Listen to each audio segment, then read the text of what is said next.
जी नमस्कार। स्वागत है दोस्तों आपका अपने यूट्यूब चैनल हिंदी परीक्षा एसके पर।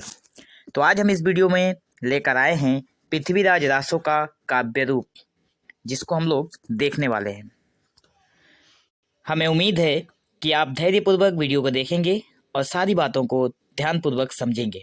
ठीक है, तो पृथ्वीराज रासो का काव्य रूप जो है, जो कि एमएचडी प्रोग्राम में यूनिट नंबर 1 है, चैप्टर नंबर 1 है।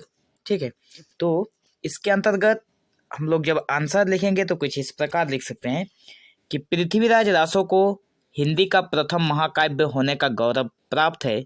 इसके काव्य रूप का वर्णन करते समय हमें निम्नलिखित 3 बिंदुओं का ध्यान में रखना पड़ता है। ठीक है, तो पृथ्वीराज रासो एक महान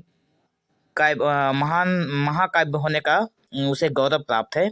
और पृथ्वीराज रासो को जब हम इसके काव्य रूप को जब हम वर्णन करेंगे तो उसके मुख्यतः 3 रूप को हमें इन 3 बिंदुओं को हमें ध्यान में रखना पड़ता है, जैसे रासो काव्य, कथानक, रूढ़ियाँ और चरित काव्य। ठीक है, आगे बढ़ते हैं और देखते हैं कि रासो काव्य क्या है। तो जो रासो काव्य है उसके अंतर्गत कहा गया है पृथ्वीराज रासो रासो काव्य के रूप में विख्यात है। ये आप सभी को पता है और मतलब यहाँ पे हिंदी के जितने भी विद्यार्थी हैं उन सबको पता है कि पृथ्वीराज रासो एक महाकाव्य है। रासो काव्यों की परंपरा अपभ्रंश से ही शुरू हो जाती है। अब यहाँ पे अपभ्रंश की जब अपभ्रंश भाषा का शुरुआत हुआ था, ठीक है, वहीं से रासो काव्य की परंपरा शुरू मानी जाती है। प्राकृत भाषा में कोई रास काव्य नहीं मिलता। यहाँ पे अपभ्रंश से पहले की जो भाषा है वो प्राकृत है। ठीक है, और इस प्राकृत भाषा में कोई भी रास काव्य नहीं मिलता। अपभ्रंश में नेमिनाथ रासो, भरतेश्वर बाहुबली रास, कछुली रास आदि मिलते हैं। ठीक है, ये जो रास मिलते हैं वो हमें अपभ्रंश में मिलते हैं, जैसे नेमिनाथ रासो, भरतेश्वर बाहुबली रासो, कछुली रास। ठीक है, आगे है प्रबंध काव्य हो जाने के बाद रास किसी एक ही विषय तक सीमित नहीं रह गया। अब यहाँ पे आप लोगों को सबसे पहले ये समझना पड़ेगा कि प्रबंध काव्य क्या होता है। तो प्रबंध काव्य हम लोग ऐसे काव्य को कहेंगे जिसमें जब कथा चलती है तो कहीं पे भी बीच में रुकती नहीं है, और उसमें जो कथानक होता है, वो जो कथा होती है वो आदि से अंत तक चलती रहती है, हमेशा से लगातार बनी रहती है, उसमें कहीं पे भी कथा बीच में टूटती नहीं है। ठीक है, तो इसे हम लोग प्रबंध काव्य बोलते हैं। और प्रबंध काव्य हो जाने के बाद जब ये रासो काव्य प्रबंध काव्य हुआ तब रास किसी एक ही विषय तक सीमित नहीं रहा। यद्यपि यह सत्य है कि 11वीं शताब्दी से अपभ्रंश में रासो काव्य की जो परंपरा प्रारंभ होती है उसमें जैन मतावलंबी काव्य ही अधिक मिलते हैं, किंतु कालांतर में रासो ऐसा प्रबंध काव्य बन गया जो केवल धर्म या जैन धर्म तक ही सीमित नहीं रह गया। मतलब कालांतर का मतलब होता है जब समय बीतता गया और कुछ समय के बाद रासो ऐसा मतलब प्रबंध काव्य बना जिसमें धर्म को लेकर या फिर सिर्फ जैन धर्म तक सीमित नहीं रह गया।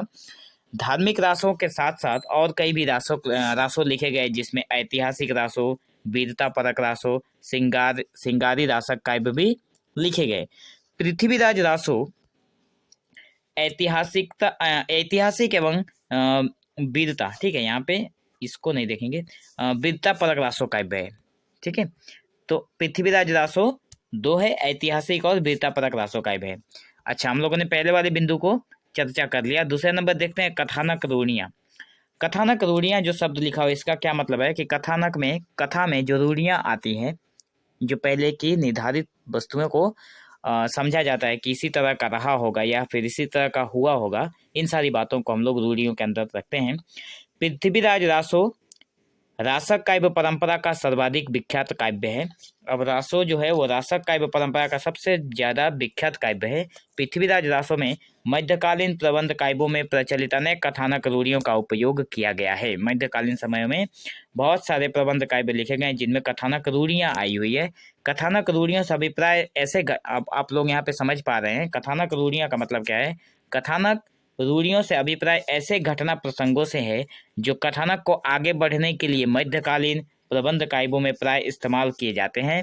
ऐसे घटना प्रसंग एक प्रकार से इन प्रबंध रचनाओं में रूढ़ी की तरह प्रयुक्त होते हैं, अतः इन्हें कथानक रूढ़ी कहा जाता है। आचार्य हजारी प्रसाद द्विवेदी जो थे उन्होंने कहा कि इन कथानक रूढ़ियों पर उन्होंने कहा है कि हिंदी साहित्य एवं आदिकाल में सम्यक विचार किया है उन्होंने। ठीक है, आचार्य द्विवेदी ने जिन कथानक रूढ़ियों की सूची दी है वे कुछ इस प्रकार है। अब यहाँ पे कथानक रूढ़ियाँ का मतलब आप लोग समझ गए हैं कि कथा को आगे बढ़ाने के लिए हमें कुछ ऐसे प्रबंध काव्य जो लिखे गए थे मध्यकालीन समय में, उसमें रूढ़ियों का व्यवहार किया गया और आदर्श बनाया गया इन सारी चीज़ों को। ठीक है, तो यहाँ पे कहानी जो हजारी प्रसाद द्विवेदी जी हैं उन्होंने जो रूढ़ियाँ कथानक रूढ़ियाँ जो ली है वो कुछ इस प्रकार हैं। कहानी कहने वाला सुग्गा। अब यहाँ पे कहानी कहने वाला कोई एक सुग्गा रहा होगा किसी जमाने में, उस बात को इन्होंने यहाँ पे रूढ़ी के संपर्क में रख लिया है। स्वप्न में प्रिय दर्शन, अच्छा अपने स्वप्न में अपने प्रिय का दर्शन करना, ठीक है, ये सब रूढ़ियों के अंदर ही आता है।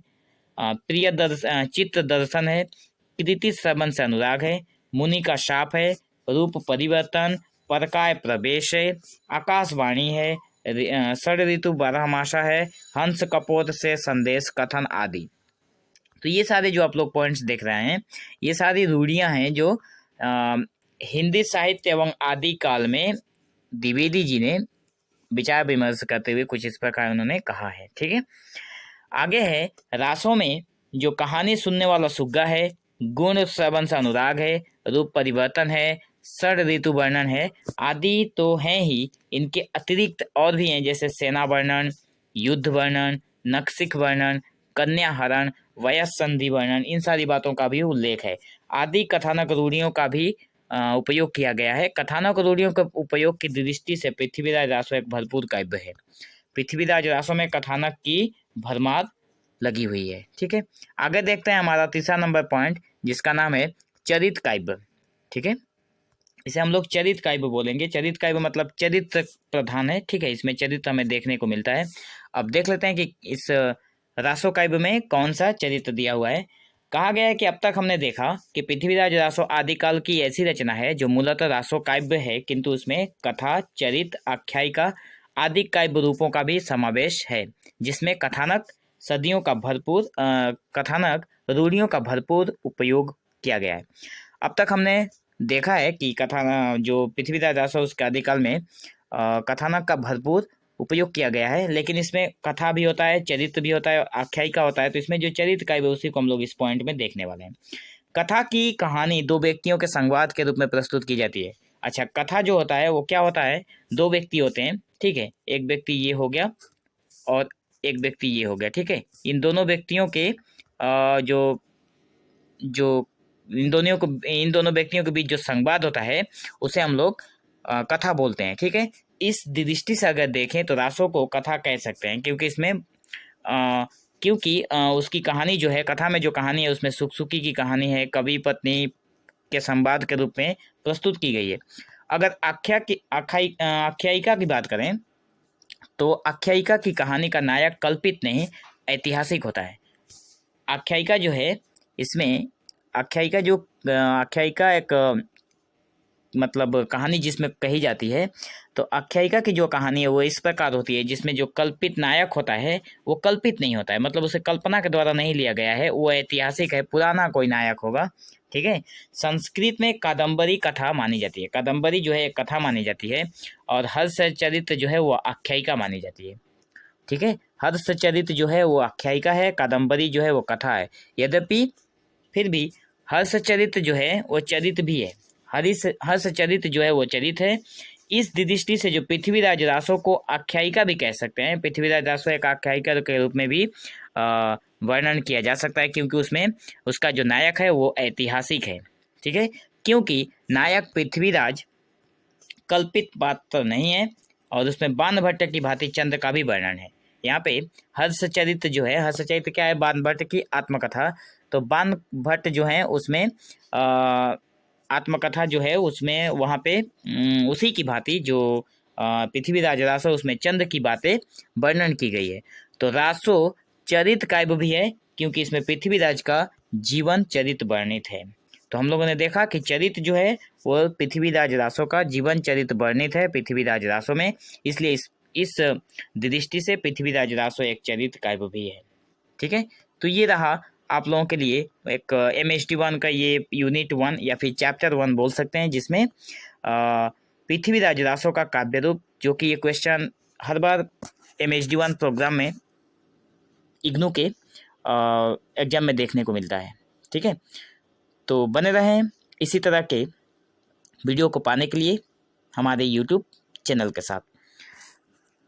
तो वीडियो को धैर्यपूर्वक देखने के लिए आपका बहुत बहुत धन्यवाद।